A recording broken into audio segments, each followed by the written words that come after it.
नमस्कार दोस्तों, बहुत बहुत स्वागत है आपका एनडीसी निशुल्क क्लासेस में। और आज का जो टॉपिक है आपका वो वाच्य टॉपिक है। जी हाँ, आज की क्लास डिजिटल बोर्ड पर नहीं है। इसके पीछे रीज़न ये है क्योंकि ये जो टॉपिक है वो लाइन टू लाइन पढ़ाने वाला बिल्कुल नहीं है, बल्कि इस टॉपिक को हम बोर्ड पर जितना बढ़िया एक्सप्लेन करेंगे उतना ही ज़्यादा ये क्लियर होगा।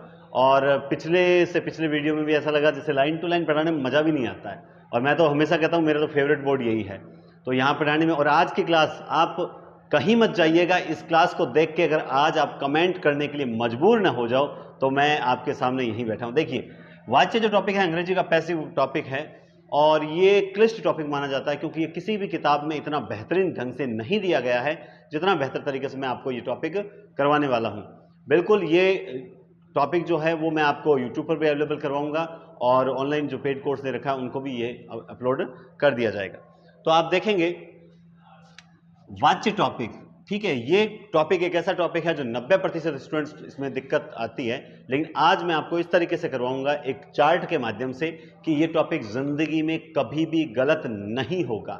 चलिए, तो देखिए, आप सब जानते हैं कि वाच्य जो होते हैं वो तीन प्रकार के होते हैं। वाच्य जो होते हैं वो तीन प्रकार के होते हैं: कर्तृवाच्य, कर्मवाच्य और भाववाच्य। जिसमें प्रधानता कर्ता की रहता है वो कर्तृवाच्य होता है, जिसमें प्रधानता क्रिया नहीं, कर्मवाच्य, कर्म की रहती है वो कर्मवाच्य होता है, जिसमें भाव की प्रधानता रहती है वो भाववाच्य होता है। लेकिन हम इसको थोड़ा सा अलग तरीके से करेंगे, अलग तरीके से इस प्रकार से करेंगे। देखिए, ये लीजिए, यहाँ दो और ये, चलिए देखिए, मैं इसको यूं बताता हूं कि एक वाच्य है, थोड़ा सा और इसके डीप में जाना पड़ेगा, कर्तृवाच्य और अकर्तृवाच्य। ये दो प्रकार होते हैं, कर्तृवाच्य और अकर्तृवाच्य। अब क्या होता है, इस अकर्तृवाच्य के दो भेद होते हैं। एक होता है कर्मवाच्य, चलो इसको थोड़ा शॉर्ट में लिखते हैं, यहां पर दो भेद होते हैं। एक होता है कर्मवाच्य और दूसरा होता है भाववाच्य। ये दो भेद होते हैं। तो अब ये टोटल भेद जो कहे जाते हैं, हिंदी के अंदर तीन भेद किए जाते हैं सीधे: कर्तृवाच्य, कर्मवाच्य और भाववाच्य। अब इनमें क्या अंतर होता है, क्या नहीं होता, देखते हैं। सबसे पहले देखो, जो कर्तृवाच्य होता है इसमें दोनों क्रियाओं के वाक्य आते हैं, यानी अकर्मक और सकर्मक, ये दोनों प्रकार की क्रियाएं इसके अंदर होती है। सेम ऐसा ही दोस्तों, यहां पर भी अकर्तृक वाच्य जो होता है इसमें भी अकर्मक और सकर्मक दोनों प्रकार की क्रियाएं होती है। तो इसमें भी दोनों प्रकार की होती है, इसमें भी दोनों प्रकार की होती है। लेकिन बाद में जब ये अकर्तृक बढ़ता है, मतलब इसको डिवाइड किया जाता है, तब इसके अंदर ये जो सकर्मक क्रिया होती है वो तो रह जाती है किसमें, कर्मवाच्य में, और जो अकर्मक क्रिया होती है वो रह जाती है, अकर्मक क्रिया इसमें रह जाती है। ठीक है ना, सकर्मक क्रिया कर्मवाच्य में आ जाती है, अकर्मक क्रिया भाववाच्य में। तो उसके फायदा, उससे क्या पता लगता है, इससे यह चीज पता लगती है कि भाववाच्य में सदैव अकर्मक क्रिया रहेगी, कर्मवाच्य में सदैव सकर्मक क्रिया रहेगी, और कर्तृवाच्य में दोनों क्रियाएं चलेगी। इसमें कर्ता के साथ हमेशा क्या लगा होगा, ने लगा होगा, कर्ता के साथ ने लगा होगा। बिल्कुल, कर्ता भूतकाल में, कौन से वाक्य में, भूतकालीन जो वाक्य हैं, भूतकालीन वाक्य जो हैं उसमें कर्ता के साथ सदैव ने लगा होगा। उसके बाद में एक चीज और आती कि कई बार कर्ता जो होता है वो विभक्ति रहित भी होता है। कर्ता जो होता है वो विभक्ति रहित भी होता है ना, इस बात का भी आप विशेष ध्यान रहेंगे। फोन साइलेंट करना पड़ेगा। हाँ जी, ठीक है, कर्ता विभक्ति रहित होता है। ये तीन बातें मेन है जो आप इसमें ध्यान रखें। इसके अलावा अगर आप एक चीज और ध्यान रखें तो देखो, अगर कर्ता व कर्म दोनों विभक्ति रहित हैं, दोनों विभक्ति रहित हैं, तो वहां कर्तृवाच्य ही होता है, कर्तृवाच्य होता है। ये चीजें आप, इतनी चीजें इसके बारे में ध्यान रखें। किसके बारे में? कर्तरी के बारे में। अब देखिए कर्मवाच्य है, इसमें कर्ता के साथ से या द्वारा लगा होगा, से या द्वारा लगा होगा। और जाना क्रिया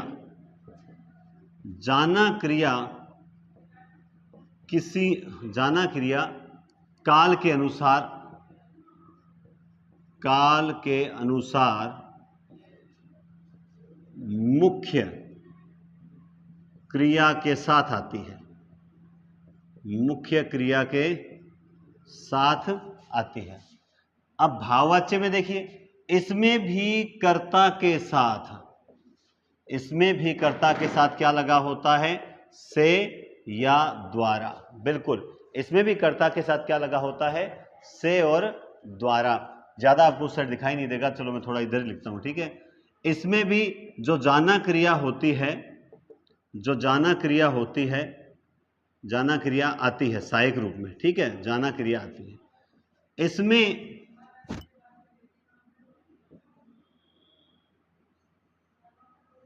कर्ता महत्वपूर्ण नहीं होता, कर्ता और कर्म महत्वपूर्ण नहीं होते, ठीक है भाई। कर्म तो आता ही नहीं है तो कर्ता महत्वपूर्ण नहीं होता, ठीक है। इसके अलावा इसमें कर्ता का कई बार लोप रहता है, कर्ता आता ही नहीं है, ठीक है। इसके अलावा जो द्विकर्मक वाक्य हैं, द्विकर्मक वाक्य सदैव कर्मवाच्य के होते हैं, क्योंकि उसमें कर्म होता है, तो ये चीज है। अब देखिए यहां एक चीज आती है कि अगर कर्ता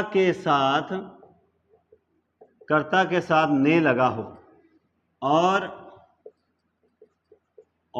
कर्म के साथ को लगा हो, तो भाव महत्वपूर्ण होता है, भाव महत्वपूर्ण होता है, भाव महत्वपूर्ण होता है। अतः वहां भाववाच्य होता है। ये देखिए 3 चार्ट हमने बनाए। सबसे पहले कर्तृवाच्य, इसमें अकर्मक सकर्मक दोनों प्रकार की क्रियाएं होती है। फिर अकर्तरी में अकर्मक सकर्मक, तो कर्मवाच्य में केवल सकर्मक होती है, इसमें केवल अकर्मक होती है। पहले अगर कोई स्क्रीनशॉट लेने की इच्छा हो तो आप देख लेना, अदरवाइज आपकी कोई बाध्यता नहीं है। अब आप एक चीज नोट करेंगे, मैं आपको देखो, यानी कहने का तात्पर्य है, देखिए कहने का तात्पर्य है, मैंने एक वाक्य लिखा, राजेश ने गाना गाया, तो ये एक सिंपल वाक्य है, एक साधारण वाक्य है। कर्ता के साथ नहीं आया, क्योंकि भूतकालीन क्रिया में कर्ता के साथ नहीं आएगा, और राजेश ने गाना गाया, सिंपल सी बात कर रहा है, तो ये कर्तृवाच्य है, ठीक है। और ये सकर्मक का है, तो इसमें सकर्मक अकर्मक दोनों होती है, तो यहां देखने की जरूरत नहीं। इसके अलावा राजेश दूध पीता है, राजेश दूध पीता है, तो इसमें कर्ता विभक्ति रहित होता है, कर्ता व कर्म दोनों ही विभक्ति रहित हो सकते हैं, तो ये देखिए कर्ता विभक्ति रहित भी हो सकता है, तो इसमें कोई ऐसी चीज देखने वाली नहीं है। इसमें वाक्य कैसे होंगे? इसमें इस प्रकार से होंगे, राजेश द्वारा गाना गाया गया। अब देखिए यहां कर्ता के साथ क्या लगा है? द्वारा लगा है, और यहां पीछे क्रिया कौन सी आई है? जाना क्रिया सहायक रूप में। मुख्य क्रिया क्या है? गाया है, लेकिन जाना क्रिया हमेशा वाक्य में आती है। जैसे विकास द्वारा दूध पिया गया, तो यहां पे देखिए कर्ता के साथ द्वारा आया है और पीना मुख्य क्रिया के साथ गया जाना क्रिया आई है, ठीक है। इसके वाक्य कैसे होंगे?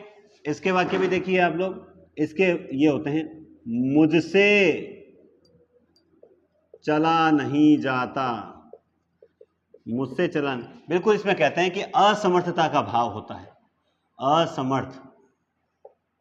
असमर्थता का भाव होता है। लेकिन आप सोच के देखिए, असमर्थता इसमें भी हो सकती है, असमर्थता इसमें भी हो सकती है।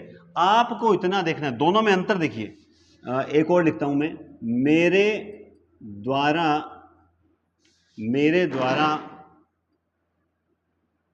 मेरे द्वारा चला नहीं जाता। इसके लिए ये वाक्य सेट नहीं बैठेगा, दूसरा लेते हैं। दूसरा कोई वाक्य देखते हैं। भाववाच्य में वाक्य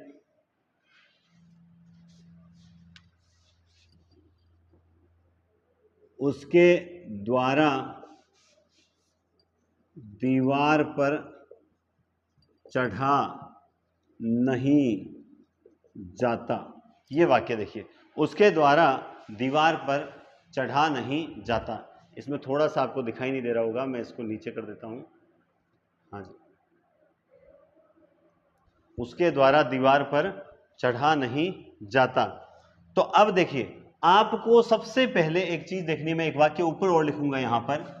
देखिए, राजेश द्वारा पान खाया गया। राजेश द्वारा पान खाया गया। लो, अब ऊपर कर दिया तो ये नीचे हो गया। ये भी बोर्ड क्या है, थोड़ा सा दूर लेना पड़ेगा। हाँ जी, चिंता मत कीजिए, आपको दिक्कत नहीं आने देंगे, जो भी एडजस्टमेंट है मैं ही करूंगा। अब ठीक है, राजेश द्वारा पान खाया गया, और एक मैंने लिखा राजेश द्वारा चला नहीं जाता। एक चीज मेन है, सबसे इंपॉर्टेंट, अगर किसी कर्ता के साथ से या द्वारा आ जाए, अगर किसी कर्ता के साथ से या द्वारा आ जाए, तो उस कंडीशन पे आप ये समझ लो कि इसमें कर्तृवाच्य तो नहीं है। पहली बात तो ये क्लियर हो जाती है। दूसरी बात आपको ये नोटिस करनी है, अगर वाक्य सकर्म, फिर होता है या तो उसमें कर्मवाच्य होगा या उसमें भाववाच्य होगा। फिर अगर उसमें कर्म सकर्मक क्रिया है, सकर्मक क्रिया है तो कर्मवाच्य होगा, और अगर अकर्मक क्रिया है तो भाववाच्य होगा। बस यही मेन अंतर है। आपको सिर्फ इतना ही देखना है कि अगर कर्ता के साथ ने विभक्ति नहीं आई है और कर्ता के साथ द्वारा या से आया है तो कर्तृवाच्य नहीं होगा। उसके बाद में यह होता है कि सकर्मक है तो कर्मवाच्य, अकर्मक है तो भाववाच्य। मैं अभी आपको प्रैक्टिस कराऊंगा 4-5 वाक्य। आप पहले ये उतार लिया होगा, स्क्रीनशॉट ले लिया होगा, बाद में लिख लेना। मैं मिटा रहा हूं इसको, देखिए, क्योंकि इससे बोर्ड थोड़ा छोटा पड़ रहा है और अब समझाना जरूरी है। देखो भाई, आपने अगर लिख लिया है तो आपको समझ आ जाएगा, अगर लिखा नहीं है तो थोड़ा सा दिक्कत जरूर देगा। मैं 5 एक वाक्य लिखता हूं, जैसे देखिए, और पांचों वाक्य आप सबके सही होंगे। मां द्वारा खाना पकाया गया। विकास से और सहा नहीं जाता। सूर्य पूर्व में उदित होता है। गिलास टूट गई। गिलास टूट गई। पानी बहाया गया। छठा, राजेश द्वारा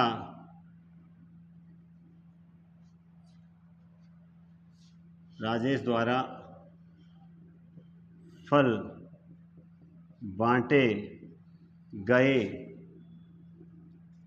राजेश द्वारा फल बांटे गए, ठीक है। और सोया नहीं जाता। मैंने 7 वाक्य लिखे हैं, ठीक है। एक वाक्य और लिख दूंगा यहां एक एग्जाम्पल के रूप में, 8वां वाक्य, कि पिताजी ने कल का अखबार पढ़ा, पिताजी ने कल का अखबार पढ़ा। तो ये 7-8 वाक्य मैंने आपके सामने लिखे, ढंग से करने, अपने को जल्दबाजी नहीं करनी है। देखो, आप सब जानते हैं कि कर्तरी जो वाक्य होता है, कर्तरी में अकर्मक और सकर्मक दोनों क्रियाएं होती है। कर्म में केवल सकर्मक क्रियाएं होती है और भाव में केवल अकर्मक क्रिया होती है। ठीक है, मैं एक वाक्य और लिखूंगा, 8वां वाक्य, राजेश, जैसे राम ने रावण को मारा, राम ने रावण को मारा, राम ने रावण को मारा। आप देखिए, सबसे पहले हम लेते हैं पहला, मां द्वारा खाना पकाया गया, मां द्वारा खाना पकाया गया। तो सबसे पहले आप देखिए कर्ता के साथ क्या आया है, द्वारा आ गया। याद रखें, द्वारा तो ये भी, द्वारा का आने का तरीका ये भी है, बच्चे टीवी द्वारा पढ़ते हैं। तो ये द्वारा अलग है, ये तो साधन है यहां पर, ठीक है ना, ये कर्तृवाच्य है। ये क्या है कि मां द्वारा खाना पकाया गया, इसका सीधा सीधा एक ही मतलब है कि कर्ता के साथ द्वारा आ गया और अंत में जाना क्रिया। इसका मतलब कर्ता के साथ द्वारा अंत में जाना क्रिया है, तो ये या तो कर्मवाच्य है और या भाववाच्य है। बस फिर आपको एक ही चीज देखनी है, क्रिया कौन सी है। मां द्वारा क्या बनाया गया, खाना, तो अगर ये सकर्मक क्रिया है तो इसमें कौन सा वाच्य है, कर्मवाच्य। और अगर अकर्मक होता तो भाव होता। विकास से और सहा नहीं जाता, तो फिर से विकास के साथ से या द्वारा आ गया, इसका मतलब कर्तृवाच्य तो बिल्कुल भी नहीं है। तो कौन सा होगा, अच्छा अकर्मक, अच्छा पीछे जाना क्रिया तो है ही, ठीक है, सहना मूल क्रिया है, तो ये अकर्मक है या सकर्मक है, तो विकास से क्या सहा नहीं जाता, उत्तर नहीं आया, तो ये अकर्मक क्रिया है। अकर्मक क्रिया है, इसका मतलब इसमें कौन सा है, भाववाच्य है। अकर्मक क्रिया, इसका मतलब इसमें भाववाच्य है। इसके अलावा देखिए, सूर्य पूर्व में उदय होता है, तो न तो कर्ता के साथ यहां ने या फिर कुछ लगा है और न पीछे जाना क्रिया आई है। इसका मतलब ये एक साधारण वाक्य है, और साधारण वाक्य है, इसका मतलब ये चाहे सकर्मक हो चाहे अकर्मक, ये कर्तृवाच्य है। अगला देखिए, गिलास टूट गई, ये सबसे पहले तो देखिए, पहले तो ये पता होना चाहिए सकर्मक है या अकर्मक है। आधे तो इसको बोलेंगे सर ये तो सकर्मक क्रिया है, सकर्मक नहीं है कि गिलास टूटी है। देखिए इसमें सकर्मक अकर्मक कैसे पता करते हैं, आपको मैंने बता रखा है, अगर आप रेगुलर क्लास लेते हो तो। क्रिया क्या है, टूट जाना, टूटना मूल क्रिया, और टूटने का काम किसने किया है, गिलास ने, तो इसका मतलब ये अकर्मक वाक्य है। कैसा वाक्य है, ये अकर्मक वाक्य है। और पीछे क्या आई है, जाना क्रिया आई है, पीछे जाना क्रिया भी आई है, ठीक है। तो अकर्मक वाक्य है और जाना क्रिया आ गई, तो आप जानते हैं कि जाना क्रिया या तो कर्मवाच्य में आती है, भाववाच्य में आती है। चूंकि ये अकर्मक है तो फिर कौन सा होगा, भाव होगा, तो ये भाववाच्य होगा, ठीक है ना। अब कोई कहे सर ये सकर्मक है, सकर्मक नहीं, सकर्मक होता तो कैसे बनता, वाक्य बता देता हूं। सकर्मक होता तो ऐसे बनता, मेरे द्वारा गिलास तोड़ी गई, मेरे द्वारा गिलास तोड़ी गई, तब ये अकर्मक होता। तो क्या तोड़ी गई, मेरे द्वारा गिलास तोड़ी गई, तो गिलास को तोड़ा गया, तब ये सकर्मक होता, तब इसको कर्मवाच्य में डालते। लेकिन यहां टूटने का काम गिलास ने खुद ने किया है। अगला देखिए, बहाया गया, क्रिया क्या है, बहाया गया, और देखिए जाना क्रिया आई है। अच्छा इधर क्या आया है, पानी, तो अब ये सकर्मक है या अकर्मक है, तो ये प्रश्न बना के देखो, क्रिया क्या, बहाना, बहाने का काम कौन कर रहा है, कर्ता गायब है इसमें। तो मेरे द्वारा पानी बहाया गया, इसका मतलब ये सकर्मक क्रिया है, तो पीछे जाना क्रिया दो में ही आती है, या सकर्मक में या अकर्मक में, और वाक्य सकर्मक का है, तो ये इसमें कौन सा हो जाएगा, कर्मवाच्य हो जाएगा। कौन सा हो जाएगा, कर्मवाच्य। राजेश द्वारा फल बांटे गए, ये रही जाना क्रिया, ये रहा राजेश द्वारा भी आया है, और क्या बांटे गए, फल, सकर्मक का वाक्य है, तो ये भी कौन सा है, कर्मवाच्य। सोया नहीं जाता, सोया नहीं जाता, पीछे जाना क्रिया है, और वाक्य मेरे द्वारा सोया नहीं जाता, इसका मतलब अकर्मक वाक्य है। जाना क्रिया है और अकर्मक है, तो कौन सा वाक्य होगा? भाववाच्य। कौन सा होगा? भाववाच्य। राम ने रावण को मारा। भाववाच्य मैंने एक नियम लिखाया था कि अगर कर्ता के साथ ने आए और कर्म के साथ को, यानी किसी वाक्य में, भूतकालीन वाक्यों में ने और को अगर दोनों साथ में आ जाए तो ऐसी कंडीशन पे न तो कर्ता इंपॉर्टेंट होता है और न ही कर्म इंपॉर्टेंट होता है, बल्कि ये त्रियक रूप कह सकते हैं इसको, लेकिन नहीं कहेंगे। राम ने रावण को, तो ने और को अगर किसी वाक्य में दोनों साथ आ जाएं तब वहां पर आपको जाना क्रिया नहीं दिखेगी, आपको कर्ता के साथ में द्वारा नहीं दिखेगा, लेकिन फिर भी वहां क्रिया कौन सा वाच्य मानोगे? भाववाच्य मानोगे। याद रखना, मैंने नियम में लिखा है अभी कि अगर कर्ता के साथ ने और कर्म के साथ को आ जाए तो दोनों मिलकर किसकी ओर संकेत करेंगे? भाववाच्य की ओर संकेत करेंगे। ठीक है। पिताजी ने कल अखबार पढ़ा, तो सिंपल वाक्य है, कर्ता के साथ ने है और यहां को जाना क्रिया भी नहीं है, तो इसका मतलब ये कर्तृवाच्य है, इसे कर्तृवाच्य कहते हैं। तो ये इतना सा टॉपिक अगर आपके समझ में आ गया ना, तो कहीं पर भी कभी भी गलती नहीं होगी। और बहुत ही सिंपल लॉजिक बताया मैंने आपको, बहुत ही सिंपल लॉजिक। अब कई तो साथ साथ इसको वीडियो को देख के लिख लिया होगा कि भाई सर ने कर्तृवाच्य की क्या विशेषताएं बताई है और फिर कर्मवाच्य की क्या विशेषताएं बताई है, भाववाच्य की क्या विशेषताएं बताई है, तीनों की विशेषताएं लिख ली। उसके बाद अब 8 से 10, 15, 20, 25, 30 आपका जितने वाक्य हैं उनको हल करके देखिए, एक भी वाक्य गलत नहीं हो सकता, ये मेरा वादा है। तो ये इतना जो बड़ा मैटर था ना, ये डिजिटल बोर्ड पे सही नहीं लग रहा था और मैं इसको समझाना चाहता था खुद हाथ से लिख के, इसलिए मुझे ये क्लास यहाँ पर लेनी पड़ी।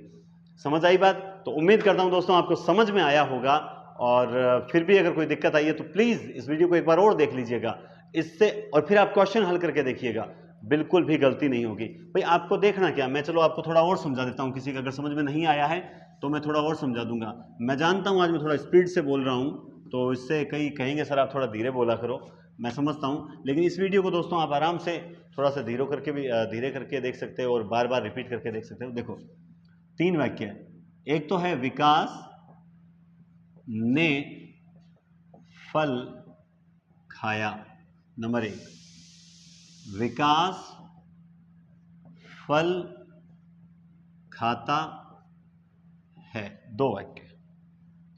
ठीक है, ये दोनों कर्तरी के वाक्य हैं। किसके वाक्य हैं? कर्तृवाच्य के। कैसे? अगर कर्तरी में भूतकालीन होता है तो ने साथ में आता है, भूतकालीन नहीं होता तो ये आता है। या फिर भविष्य को ले लो, विकास फल खाएगा, बस इसमें भी नहीं आएगा। तो इन तीनों में देखिए यहां ने आता है और बाकी भूतकालीन में ने आएगा, बाकी कहीं ने नहीं आएगा। ये तीनों, अच्छा पीछे सिंपल क्रियाएं आती है, जाना क्रिया नहीं आती है, तो ये होता है कर्तृवाच्य। उसके बाद जो दूसरा राउंड होता है उसमें आपको सिर्फ इतना देखना होता है, जैसे मैंने लिखा राजेश द्वारा वस्त्र बांटे गए, नंबर 1, और राजेश द्वारा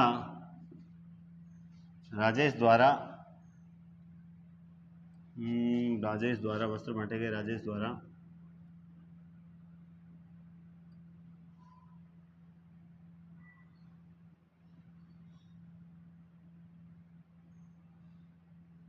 इसको एक बार यूं लिख दें, राजेश द्वारा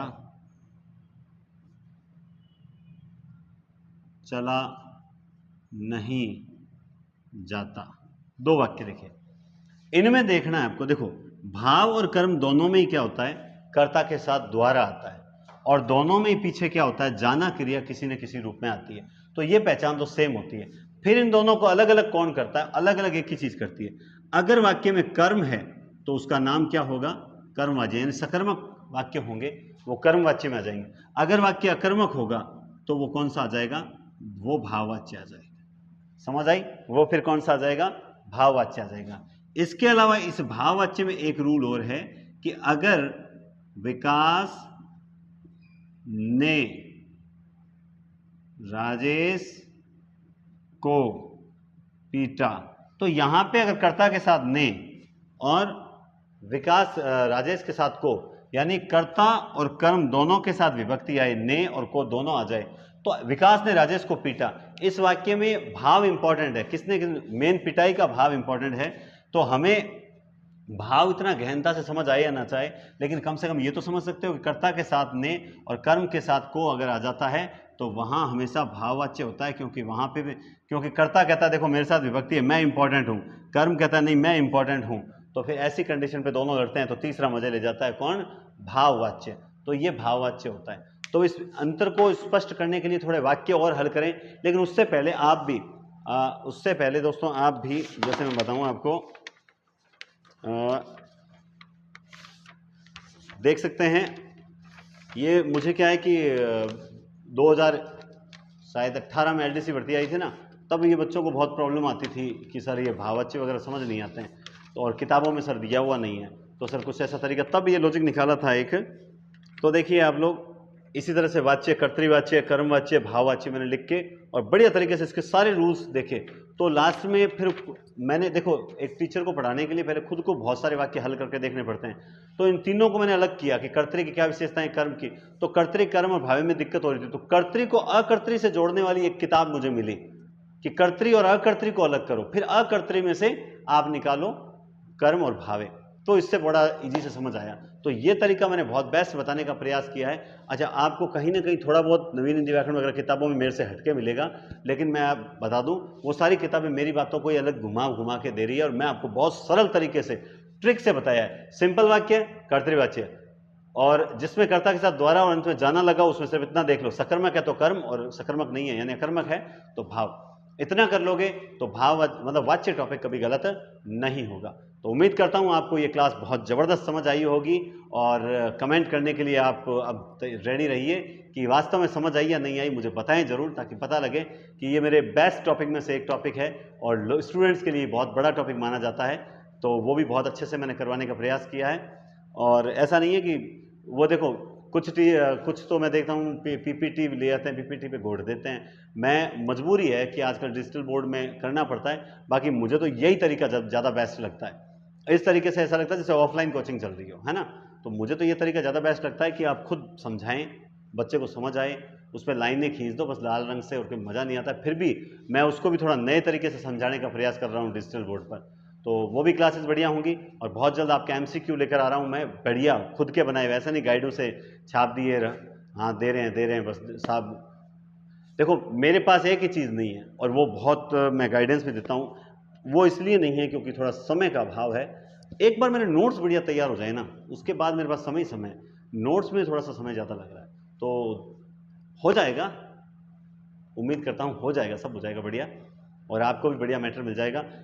थोड़ा सा इतना धैर्य रखा है ना, थोड़े से धैर्य की ओर अपेक्षा रखता हूँ, और करबद्ध होकर कहता हूँ थोड़ा सा धैर्य रखिए, बहुत बढ़िया कंटेंट वगैरह देने जा रहा हूँ, ठीक है। सब्सक्राइबर अपने धीरे धीरे बढ़ रहे हैं, कोई बात नहीं, लेकिन आप लोग साथ हो, जुड़े हो, तो लग रहा है कि नहीं बढ़ जाएंगे, एक दिन बहुत बढ़ेंगे, एक दिन बहुत आगे तक जाएंगे, बस नियमितता रखनी है, बहुत बढ़िया कंटेंट के साथ उपस्थित होंगे हर बार।